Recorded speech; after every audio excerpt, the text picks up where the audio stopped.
Hello everyone. सो यहाँ पे आज हम आर्गन की वैलेंसी निकालना सीखेंगे। देखो, जिस तरीके से हमने नियॉन के बारे में डिस्कस किया था और हमने ये देखा था कि नियॉन कैसा एलिमेंट होता है, वो एक नोबल गैस है, उसी तरीके से आर्गन भी यहाँ पे नोबल गैस है, जिसको हम ऑफ कोर्स इनर्ट गैस कहते हैं। और हमने ये भी देखा है कि जो इनर्ट गैस होते हैं, जो नोबल गैस होते हैं, उनकी वैलेंसीज जो होती है वो जीरो होती है, यानी कि उनकी जो कंबाइनिंग कैपेसिटी होती है वो कितनी होती है, जीरो होती है। सो आर्गन के केस में हम फटाफट से चेक कर लेते हैं कि क्या आर्गन की कंबाइनिंग कैपेसिटी जीरो है या नहीं है। ओके, चलिए। सो देखो 18 नंबर पे आता है अपना आर्गन, है ना। KLMN शेल में इलेक्ट्रॉन को फिल करेंगे, KLM।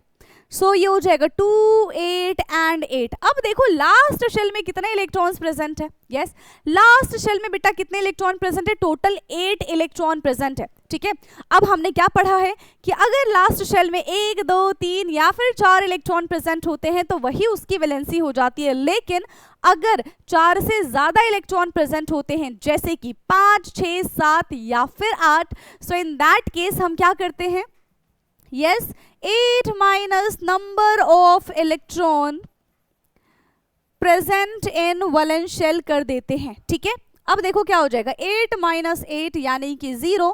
तो यहां से हम क्लियर कट कह सकते हैं कि यस, आर्गन की वैलेंसी कितनी हो जाएगी बेटा, आर्गन की वैलेंसी हो जाएगी 0, यानी कि आर्गन यहाँ पे एक सच्चा नोबल गैस है।